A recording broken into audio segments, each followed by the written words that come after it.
Өгнө. Үзэгчтэй бүгдээрээ дарааллын дагуу сайн харж аваад дээрээгээд хийгээрэй. За хамгийн эхлээд цасан хүнийхээ их биеийг гаргаж өгье хоёлаа.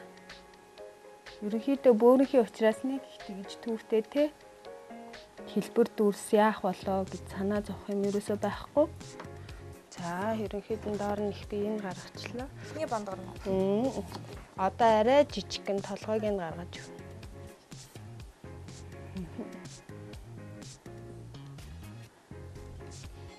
Толгой нь. Жижиг арай жижиг өвтөр их биенээсээ мэдээж. За багсаа бол ерөнхийдөө будалт хийх болгондоо цэвэрлээд явчвал дараагийнхаа өнгөнд толдохгүй. За дараа нь бид нарт юм цэнхэр өнгө хэрэгтэй. Энэ цэнхэр өнгөр нь юу гэж юм? Цэнхэр өнгөөр нь дээр нь байгаа. Дээр нь одоо юу ч гэдэг те энэ жоохон ингээд уг будалтны маань ерөнхий суур өнгөнд цэнхэр байгаа учраас би энэндээ таруулаад бяцхан юм од маягийн юм хийж өгнө дээр нь. Хоёлаа одоо улаан өнгөөрөө хөрхөө улаан малгай хийж өгнө. Хойл ингэ чинь цасан хүн тэр цасан хүнээс өөр болоо явчлаа. Тийм үү. Тав чинь малгай нь хоёлаа хар юм биш. За яа хоёлаа улаанаар хийж илүү гоё өнгөлөг харагдуулж өгхийн тулд ер нь бол нэг амар тийм нарийн юм бол байхгүй. Өөрийнхөө дүрс гаргаж чадахгүй санаа зовлтгүй юм ингээд. Тэгтэртэй тэргүүл цасан хүн чи өөрөө нэг тийм бас нэг айхтар тийм ив хав тий шаардсан биш ерөөсөө л нэг хөөрхөн ерөнхий дүрс нь гарцсан багтал тийм хөөрхөн харагдчих байгаа. Дээр нь ингээд өнгөгүй лакаараа өнгөгүй лак буюу топ тавьж тий топ өнгөнд тавиад одоо цасан ширхэг орж байгаа маягтай болгоо тий. Баг зэрэг зүгээр л сав шүү дээ. Зүгээр л ингийн сав. Яг энийг илүү гоёмсог харагдуулж өгхийн тулд сав явуулчихна. За одоо ингээд жоохон нүрнийх нь хэсэг нь харагдахаа болчлаа. Дахиад топоо яваад. За ингээд сүүний маань бодол бэлэн боллоо.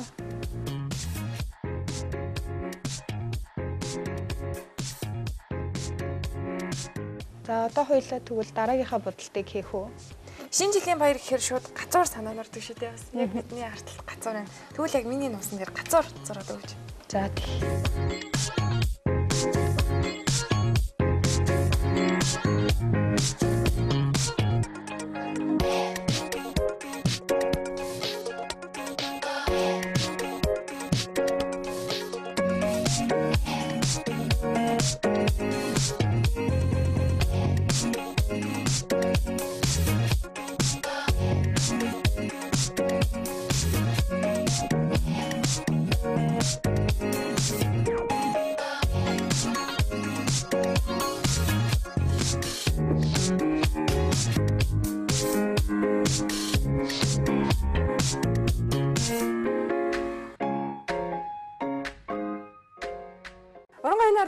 Манай студид яг одоо хоёр цасан өвгөн, хоёр гацуур мод байна.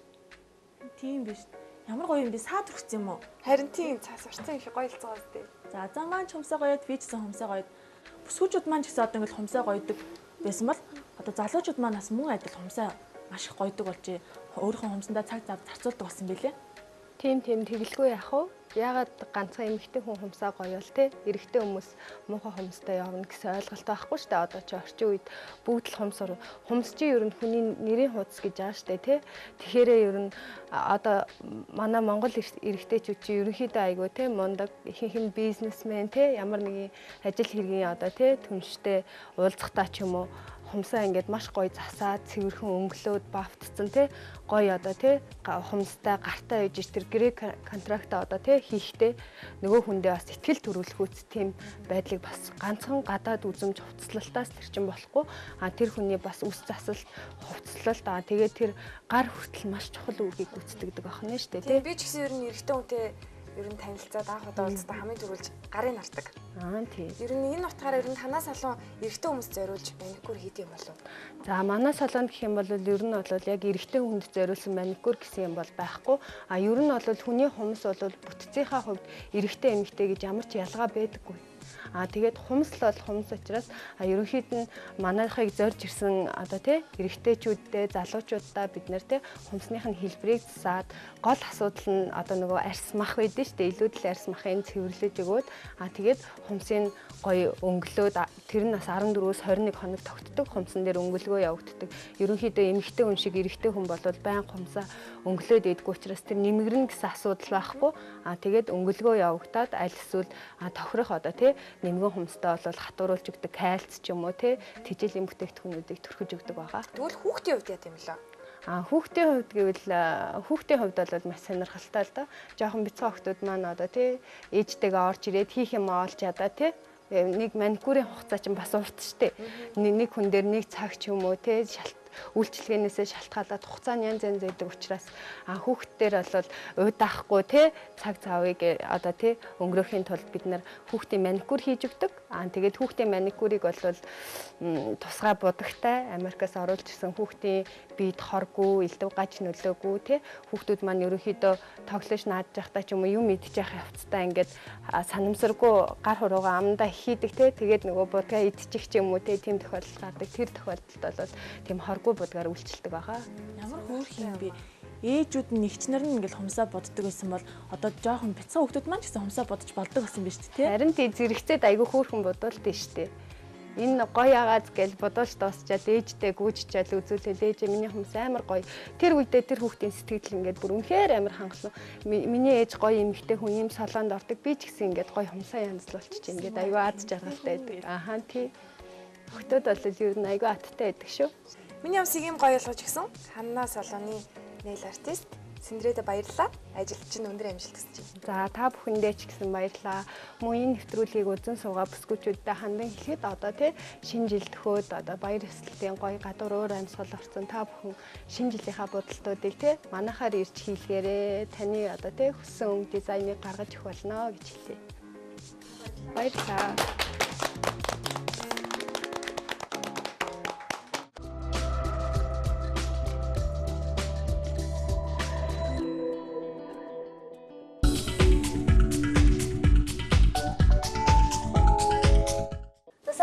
Бүсгүүчүүд залуучууд маань хумсаа хэрхэн бодох талаар сурж авлаа. Тэгвэл манай дэлгэцийг үзэн суугаа бяцхан охтууд маань ч гэсэн ээж чигээ, их чигээ хумсаа бодох гэдэг шүү дээ.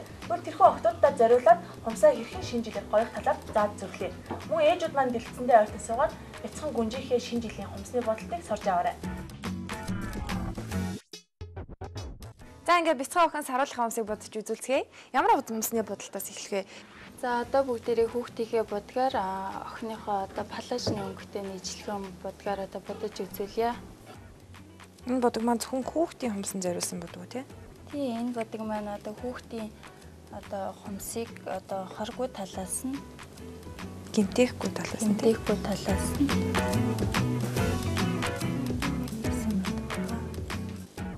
Энэ будаг маань бүх салонд байдгүй зөвхөн танаа салонд байдгүй. Энэ будаг маань ер нь гадуур бол байгаа. Тэгээд хүүхдийнхээ хумсыг ер нь хүмүүс маань багаас нь ер нь арчилж байгаа юм зүйтэй.